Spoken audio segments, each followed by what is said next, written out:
सहनावतु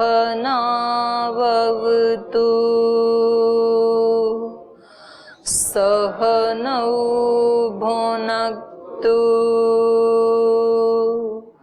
सह वीर्यं करवावहै तेजस्विनावधीतमस्तु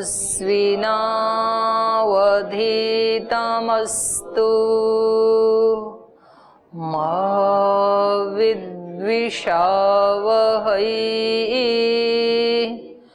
ओम शांति शांति शांति।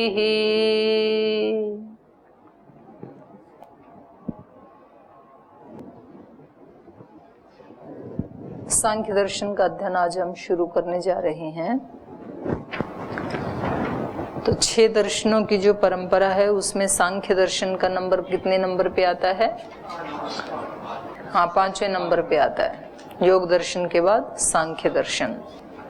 तो सांख्य दर्शन में कुल 526 सूत्र हैं और इनके प्रणेता हैं महर्षि कपिल। तो मान्यता ये है कि ये जो सांख्य शास्त्र है 526 सूत्र वाला, ये उन्होंने नहीं लिखा था, ये उनके किसी शिष्य ने लिखा है। जो कपिल ऋषि ने जिन सूत्रों की रचना की थी, जिसके वो प्रणेता हैं, वो केवल 21 सूत्र हैं तत्व समास करके, तो उसकी रचना उन्होंने की थी। और वो सबसे मतलब ये षड दर्शन की जो श्रृंखला है उससे भी पहले उन्होंने लिखा था। तो सांख्य दर्शन में 6 अध्याय हैं, जिनमें जो पहला अध्याय है उसमें 3 प्रकार के जो दुख हैं उनसे निवृत्ति और मोक्ष की अत्यंत उत्कर्षता, पुरुषार्थता, उसकी प्राप्ति के लिए जो दृष्ट साधन है उनकी अयोग्यता, दृष्ट साधनों से उसको नहीं पाया जा सकता, और बंधन का स्वभाव या निमित्त से होना, बंधन शाश्वत नहीं है बल्कि निमित्त से हैं। तो इस विषय पर विविध मत प्रस्तुत किए गए हैं। प्रथम अध्याय में बंधन का कारण क्या माना है वहां पर? प्रकृति और पुरुष का संयोग। तद्योगात तद्रिते, उसके योग से बंधन होता है, न तद्योगात। क्या सूत्र है? तद्योगात तद्रिते, रिते तद्योग सूत्र पहले ही अध्याय में है ना? नहीं, वो तो हो गया। हाँ, न नित्य शुद्ध बुद्ध मुक्त स्वभावस्य तद्योग तद्योगाद्रिते। जो नित्य शुद्ध बुद्ध मुक्त स्वभाव वाला जो आत्मा है उसका संयोग अज्ञान के साथ हो नहीं सकता है जब तक कि वो स्वयं उसके साथ संयोग ना करे, तो खुद आरोपित कर लेता है। तो बंधन जो है वो निमित्त से होता है, शाश्वत नहीं है बंधन, ये बताया है वहां पर। प्रकृति विकृति के स्वरूप का वर्णन किया गया है। मूल प्रकृति और उसकी विकृति फिर पंचभूतों तक, जो 24 तत्व हैं, 23 तत्व हैं और 25वां पुरुष और एक मूल प्रकृति स्वयं। और वो मूल प्रकृति ही इस सारे जगत का उपादान कारण है। और सत्व आदि गुणों का साधर्म वैधर्म बताया है और उनके कार्यों का लक्षण, तो ये पहले अध्याय में बताया है विषय। दूसरे अध्याय में प्रकृति ईश्वर की कृति कैसे है, माने ईश्वर उसका निमित्त कारण है। ये जो प्रकृति है ये ईश्वर की क्या है? कृति। महतत्व और पंच तन्मात्राओं तक के जो पदार्थ हैं वो जीवात्मा के कार्य के संपादन के लिए ही हैं। इंद्रियों का अतीन्द्रियत्व, वृत्तिमत्व, मन की सभी इंद्रियों में प्रधानता और अंतःकरण के गुणों में बुद्धि की प्रधानता, ये दूसरे अध्याय में बताई गई है। तीसरे अध्याय में जीवात्मा का कर्म संस्कारों के आधार पर सूक्ष्म शरीर के साथ दूसरे शरीर में गमन, माता पिता से उत्पन्न पंचभूतात्मक स्थूल शरीर, देह में चेतना, प्रकृति पर ईश्वर की अधीनता, ईश्वर की सर्वज्ञता, ईश्वर का सर्वकर्तृता, और जीवन मुक्ति, ये विषय तीसरे अध्याय में आए हैं। चौथे अध्याय में आया है मोक्ष के उपदेश पर मानव मात्र का अधिकार है। मोक्ष का उपदेश सब सुन सकते हैं और मोक्ष के लिए त्याग जरूरी है, वैराग्य जरूरी है और संयम आदि जरूरी है। इन विषयों का अनुष्ठान करना जरूरी है। ये अनेक आख्यायिकाएं बना करके चतुर्थ अध्याय में बताया, कहानियां बना बना करके बताया ना वहां पर। फिर पंचम अध्याय में अहिंसा आदि व्रतों का शुभ फल ये बताया है और ईश्वर की जीवात्मा की अपेक्षा से फल प्रदान करना, निज शक्ति से वेदों को उत्पन्न करना और उनका अपौरुषेयत्व, वेदों का सत और असत ख्याति, सत्कार्यवाद सिद्धांत का प्रतिपादन, परमेश्वर जीव और प्रकृति की पृथक पृथक सत्ता का प्रतिपादन, संज्ञा संजी का नैसर्गिक समन्वय संबंध, समवाय संबंध, ये पांचवें अध्याय में बताया है। सूक्ष्म शरीर की सिद्धि और पृथ्वी आदि उपादानों से जीवात्मा का शरीर में प्रवेश, शरीर का निर्माण, समाधि, सुषुप्ति और मोक्ष में जीवात्मा का भोक्तृभाव और ब्रह्म सदृश भाव, समाधि सुषुप्ति मोक्षेषु ब्रह्म रूपता, ऐसे बताया ना वहाँ। तो समाधि आदि में मोक्ष की उत्कृष्टता, वृक्षों में जीवन का प्रसंग, ये पांचवें अध्याय में आए हैं। छठे अध्याय में आत्मा की देह से भिन्नता और अहंकार की युक्तता और पुरुष के बहुत्व का प्रतिपादन किया गया है। मनुष्य शरीर की प्रकृति की अन्य वस्तुओं से श्रेष्ठता, प्रकृति की जितनी भी वस्तुएं बनाई भगवान ने, उन सब वस्तुओं में मनुष्य का शरीर सर्वश्रेष्ठ है, ये प्रतिपादन किया गया है। मुक्ति में दुख निवृत्ति के उपरांत सुख प्राप्ति रूपी दो प्रकार का पुरुषार्थ,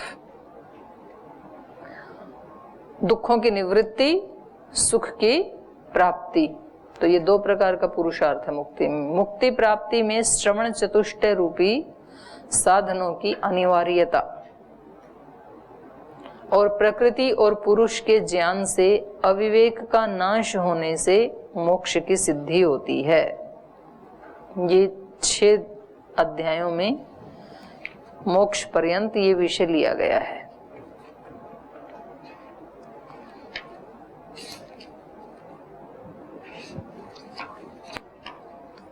तो ये जो सूत्र हैं, इनके ऊपर कोई बहुत प्राचीन भाष्य तो उपलब्ध नहीं होता है, जैसे वात्स्यायन भाष्य आदि है ना, ऐसे कोई बहुत प्राचीन भाष्य इस पे उपलब्ध नहीं होता है सांख्य के सूत्रों के ऊपर। और महर्षि दयानंद के द्वारा भी पठन पाठन व्यवस्था के अंतर्गत सांख्य सूत्रों पर भागुरी मुनिकृत भाष्य होने के संकेत मिले हैं, पर वो अभी उपलब्ध नहीं होता है, संकेत मिलता है। महर्षि दयानंद के ग्रंथों में वो कहीं जिक्र करते हैं भागुरी मुनिकृत भाष्य, लेकिन वो आया नहीं देखने में। मध्यकाल के अंधकारमय युग में भाष्यों की तो बात ही क्या, स्वयं सांख्य सूत्रों पर भी अस्तित्व का अंदेशा मंडरा रहा था।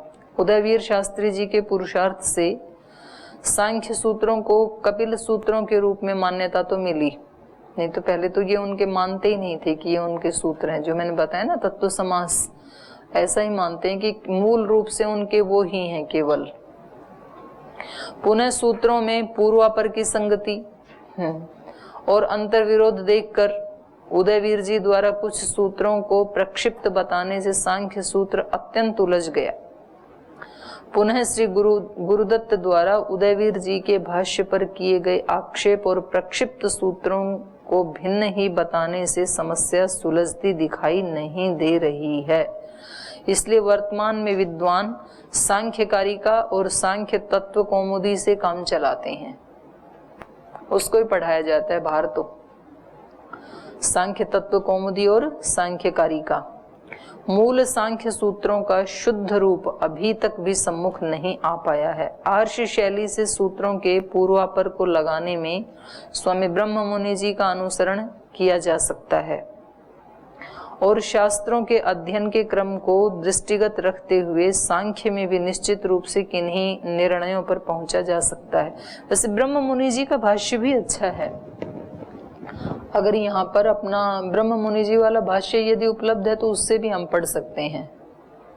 आप देख लेना, विज्ञान भिक्षु जी वाला मिलेगा तो इसी से पढ़ेंगे, नहीं तो ब्रह्म मुनि जी वाले से भी पढ़ सकते हैं।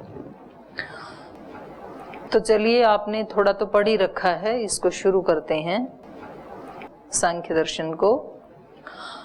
अथ त्रिविध दुख अत्यंत निवृत्ति ही अत्यंत पुरुषार्थ। 3 प्रकार के जो दुख हैं उनसे अत्यंत निवृत्ति, सदा सदा के लिए निवृत्ति हो जाए, ऐसा यदि हमने कर लिया तो ये क्या है? अत्यंत पुरुषार्थ। आप कहाँ से करके लेके आई थे जो पेज पलट रहे हैं? कहाँ से टाइप कर लिया आपने? प्रस्तावना से? हाँ, चल कोई नहीं, वैसे सुन लो, है ना। सूत्र करके नहीं लाई, सूत्र आया ही नहीं इसमें। वो तो मैंने आपको होमवर्क दिया था कि भूमिका और प्रस्तावना पढ़ के आना। आप इसको शुरू करने से पहले उसको पढ़ लें, इसलिए होमवर्क दिया था आपको। सूत्र याद हैं? अभी सुन लीजिए, ठीक है? हाँ, जीवन चरित्र उनका मिलता नहीं है, प्रामाणिक तो मिलता नहीं है। इधर उधर की जो किंवदंतियां हैं तो उसको हम मतलब एक तरफ से नहीं कह सकते हैं।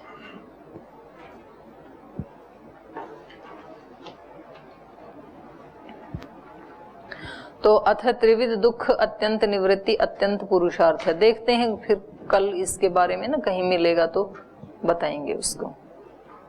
और जब तक आपको ये भाष्य ना मिले तब तक कम से कम उदयवीर शास्त्री जी वाली पुस्तक अपने पास रखें। अथ शब्दो अयम उच्चारण मात्रेण मंगल रूपः। तो सूत्र में जो अथ शब्द पढ़ा है ये तो उच्चारण मात्र के लिए है, इसका कोई इस सूत्र के साथ ऐसे संबंध नहीं है। तो ये मंगलाचरण है, ये ऋषियों की शैली है। अथ शब्दानुशासनम, अथ धर्म जिज्ञासा, अथ धर्मम व्याख्यास्यामि। तो अथ शब्द ये सब जगह किसके लिए? मंगलाचरण के लिए करते हैं। और इसका इन्होंने वो दिया, प्रमाण भी दिया कि अथ शब्द को हम मंगलाचरण के रूप में प्रयुक्त करते हैं। तो 5वें अध्याय में आया ना, शिष्टाचार के लिए, मंगलाचरण के लिए। तो अतः एवं मंगलाचरणम शिष्टाचारात्, मंगलाचरण जो है वो शिष्टाचार होने से, किसी भी काम को शुरू करते हैं तो पहले क्या होना चाहिए? मंगलाचरण होना चाहिए। तो आप भी जब कक्षा शुरू करते हैं तो मंत्र पाठ करते हैं, उसी को मंगलाचरण कहेंगे। तो इनका अथय शब्द ये है, मंगलाचरण के लिए है या शिष्टाचार के लिए है। ये स्वयं एवं 5म अध्याये वक्षति, ये खुद ही कहेंगे सांख्यकार की अथय शब्द को हम मंगलाचरण के लिए प्रयुक्त करते हैं। तो 5वें अध्याय में कहा है इन्होंने। अर्थस्तु अत्र अथ शब्द से अधिकार एव पुरुषार्थ। तो यहाँ जो अर्थ शब्द है ना, ये अर्थ शब्द किसके लिए है? अधिकार के लिए है। आगे इसका अधिकार जा रहा है पूरे इसमें दर्शन में। अर्थस्तु अत्र अथ शब्द से अधिकार एव। अर्थ क्या है कि अथ शब्द का यहाँ से अधिकार शुरू हो रहा है। अथ शब्द का, अथ शब्दानुशासनम में शब्द का यहाँ से अधिकार शुरू हो रहा है। अथ योगानुशासनम माने अब यहाँ से योग का अनुशासन शुरू हो रहा है। तो यहाँ से अधिकार शुरू हो रहा है। प्रश्नान अंतर्यादि नाम पुरुषार्थेन सह अन्वया संभवात। तो क्या कह रहे हैं कि ज्ञान के बाद इस अनंतर माने तुरंत बाद, अनंतर तुरंत बाद अर्थ का संबंध संभव हो सकता है। प्रश्नांतर्यात माने कोई पूछे कि ये 3 प्रकार के दुखों का कैसे अंत होगा, तब कोई कहे कि 3 प्रकार के दुखों की अत्यंत निवृत्ति अत्यंत पुरुषार्थ से होती है।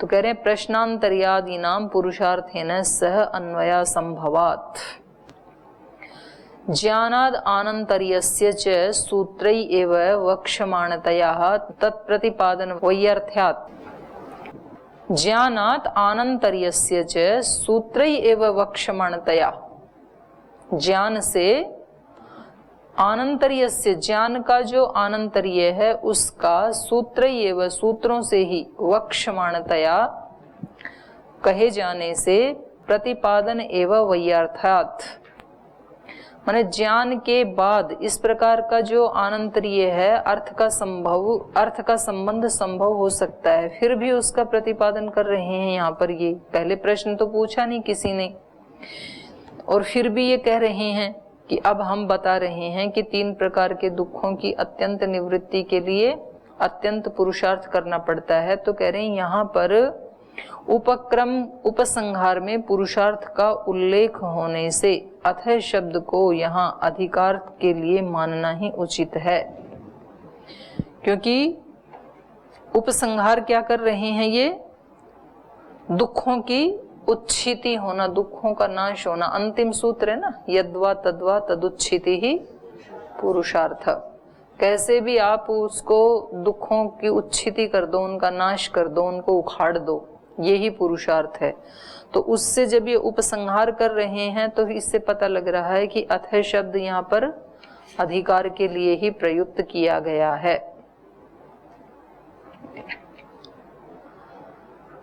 अधिकारार्थ ऐसा यदि नहीं होता तो फिर व्यर्थ हो जाता ना प्रतिपादन करना ही। अगर यहाँ पर ये दुखों की उच्छिति के लिए नहीं होता ये प्रयोजन, ये पुरुषार्थ, तो फिर यहाँ पर अथः शब्द का प्रयोग करना, उसको अधिकार के लिए मानना, ये व्यर्थ हो जाता। अधिकार भिन्नार्थत्वे, अधिकार से भिन्न अर्थ यदि माने कि यहाँ अथः शब्द जो है वो अधिकार के लिए नहीं किसी अन्य अर्थ में यहाँ पर प्रयोग किया गया है, तो कह रहे हैं अधिकार भिन्नार्थत्वे शास्त्र आरंभ प्रतिज्ञात यल लाभ प्रसंगाच्च।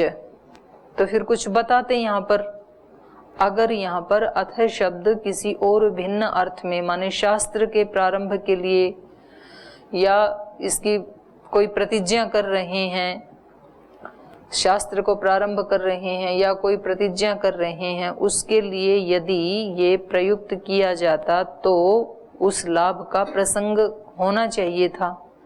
यह लाभ प्रसंगाच्च तस्मात्, इसलिए पुरुषार्थस्य उपक्रम संहारात्, संहार दर्शनात्, इसलिए पुरुषार्थ के ही उपक्रम का माने उपसंहार का दर्शन होने से पुरुषार्थ का ही उपसंहार किया इस शास्त्र के अंत में, कि पुरुषार्थ क्या है, उन दुखों को जैसे तैसे कैसे भी आप उखाड़ दें।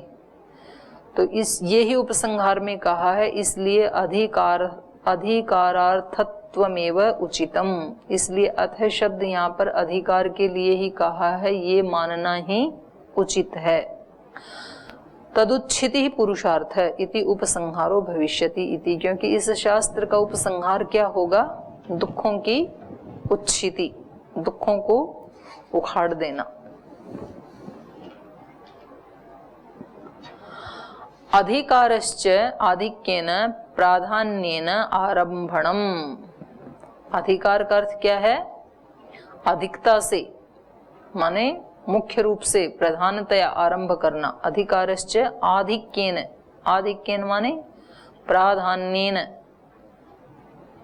प्रधान रूप से। अब हम यहाँ किसका प्रारंभ कर रहे हैं, 3 प्रकार के दुखों की उच्छिति का, 3 प्रकार के दुखों का पहले, फिर उनको हटाने के उपायों का। तो प्रमुखता ये रहेगी यहाँ पर। आरंभश्च यद्यपि साक्षात् शास्त्रस्य तथापि तद्वारा शास्त्रार्थ तद्विचारयोपीति विचारयोरपीति ही। तो कह रहे हैं कि आरंभ यद्यपि साक्षात शास्त्र का ही होगा, फिर भी शास्त्र के द्वारा उसके अर्थ मतलब प्रयोजन और उसके विचार को भी समझना चाहिए। आरंभश्च यद्यपि साक्षात शास्त्रस्य एव, जो हम आगे शास्त्र को प्रारंभ कर रहे हैं तो ये प्रारंभ तो किसका हो रहा है?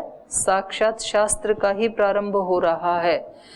फिर भी तथापि फिर भी तद द्वारा, उस शास्त्र के द्वारा शास्त्रार्थ, शास्त्र का प्रयोजन, यहाँ अर्थ का मतलब प्रयोजन, किस प्रयोजन से शास्त्र प्रारंभ किया जा रहा है?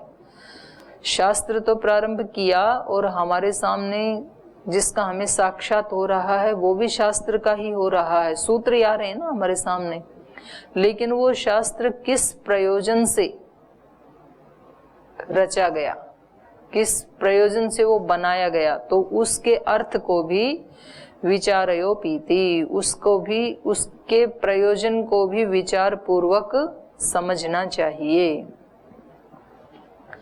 तथा च साधनाद्योपकरण सहितो यथोक्त पुरुषार्थो अधिकृतः प्राधान्येन निरूपयितुम् अस्माभिः प्रारब्धः इति सूत्रवाक्यार्थः।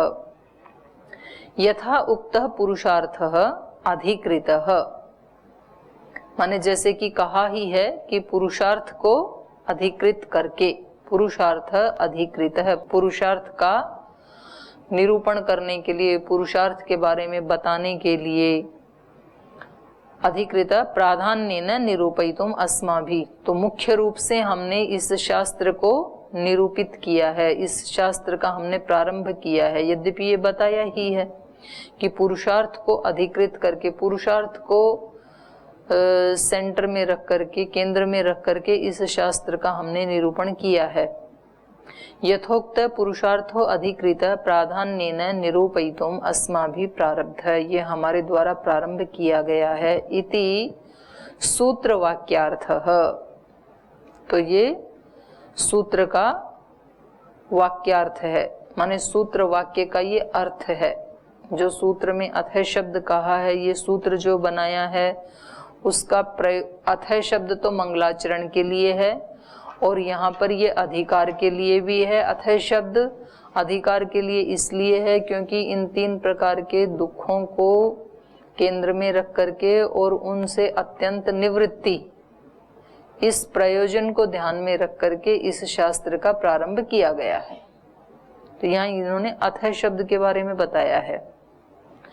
आगे बता रहे हैं त्रिविधम आध्यात्मिक आदि भौतिकम आदि दैविकम च दुखम। दुख कितने प्रकार के हैं? 3 प्रकार के हैं, आदि आध्यात्मिक, आदि भौतिक, आदि दैविक।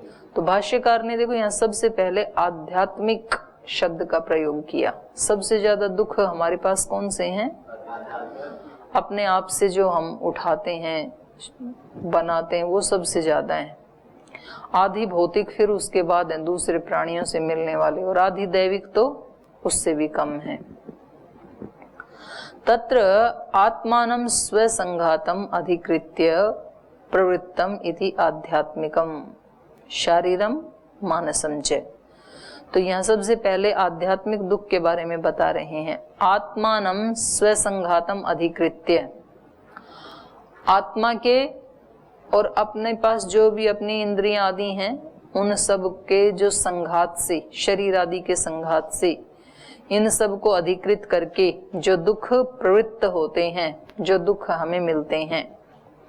आत्मानं स्वसंघातम अधिकृत्य, आत्मा को अर्थात अपने शरीर, इंद्रिय आदि इस सारे संघात को अधिकृत करके प्रवृत्तम, जिनकी प्रवृत्ति होती है, इति आध्यात्मिकम, वो आध्यात्मिक दुख है। और वो कौन से आध्यात्मिक दुख?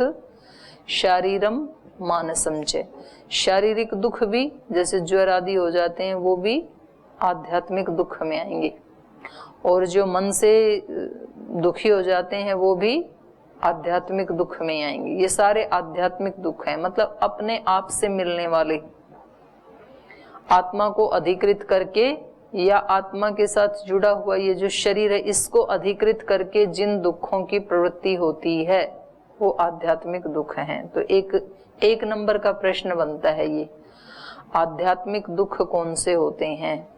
तो आपको यही वाली पंक्ति बोलनी चाहिए, आत्मानं स्वसंघातम अधिकृत्य प्रवृत्तम इति आध्यात्मिकम शारीरम मानसम च। तत्र शारीरम व्याध्यादि उत्थम। तो शारीरिक दुख कौन से हैं? व्याधि आदि आना, सिर दर्द, कमर दर्द, पैर दर्द, ये सारे के सारे क्या हैं? ये आध्यात्मिक दुख हैं और शारीरिक आध्यात्मिक हैं, ये शरीर से संबंधित दुख हैं। तथा भूतानि प्राणिनो अधिकृत्य प्रवृत्तम इति आधिभौतिकम। मानस के बारे में नहीं इन्होंने जिक्र किया, शरीर के बारे में बता दिया। शारीरम मानसम च तत्र शारीरम व्याधि आदि। तो व्याधि आदि जो हैं ये तो शारीरिक दुख हैं, और दूसरे मानसिक दुख हैं जो राग द्वेष आदि हमें होते हैं। टेंशन होती है, कष्ट होता है, कभी घृणा होती है, कभी खुश होते हैं। खुशी भी रोग ही है, समता का बिगड़ना ही रोग है, दुखी होना भी रोग है, खुशी होना भी, इतराना भी रोग है, घबराना भी रोग है, ये रोग ही हैं सारे। तो आध्यात्मिक दुखों से सबसे ज्यादा ग्रसित होते हैं हम। तो ये शास्त्र को यदि बहुत ज्यादा आपको उसमें लाना है ना, तो जब किसी को कोई सिर में दर्द हो, पैर में दर्द हो, खांसी जुकाम बुखार हो, तो आपको ये कहना चाहिए कि आज मैं आध्यात्मिक दुख से पीड़ित हूँ। तो ये एहसास तो होगा कि ये मतलब मेरी गलती के कारण हुआ है, नहीं तो दूसरे के ऊपर आज तो बुखार हो रहा है, तो बोले आज मैं आध्यात्मिक दुख से पीड़ित हूँ। और जब किसी दूसरे व्यक्ति से मिले तब आज मैं आधि भौतिक दुख से पीड़ित हूँ। आधि भौतिक तो वैसे कम मिलते हैं, आधि भौतिक ये बता रहे हैं। भूतानि प्राणिनो अधिकृत्य। भूत मतलब प्राणी, भूत मतलब पंचभूत नहीं है। भूतानि मतलब प्राणी न अधिकृत्य, दूसरे प्राणियों को अधिकृत करके, प्रवृत्तम इति आदि भौतिकम। जैसे व्याघ्र, चोर लुटेरे आदि से जो मिलता है ना, वो है।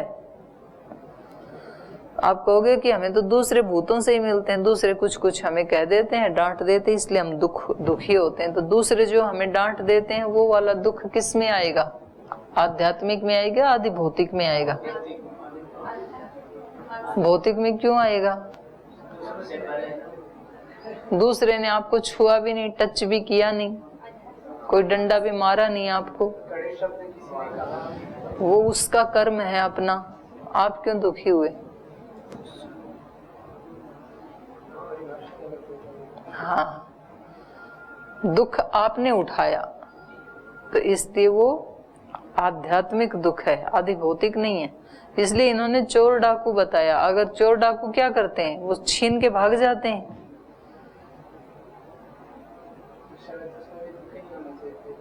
क्यों?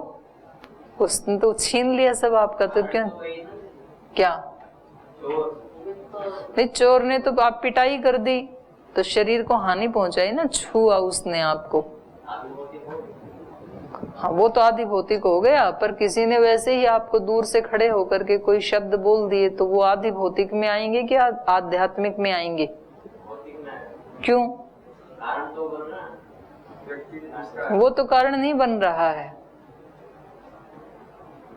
वो कारण नहीं बन रहा है, हमारा विचार कारण बन रहा है।